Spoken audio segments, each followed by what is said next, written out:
જાનુ 100 રૂપિયા છૂટા દે તો બેનને રક્ષાબંધનમાં દેવા છે. રક્ષાબંધનમાં બેનુને 100 રૂપિયા અપાય? પણ તે તો કીધું તું. એ તો હું ગુસ્સામાં બોલી હતી. બેનુને દ્યો ને એટલું ઓછું છે. જાઓ બે બેનુને રાજી કરો. પાક્કું જાનુ? હા.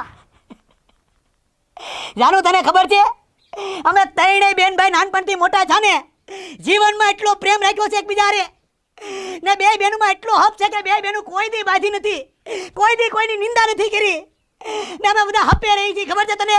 ભેગા મળીને રહી છીએ બેન ભાઈ. આવું કહીને તે મારું દિલ જીતી લીધું જાનુ. આઈ લવ યુ જાનુ, આઈ લવ યુ.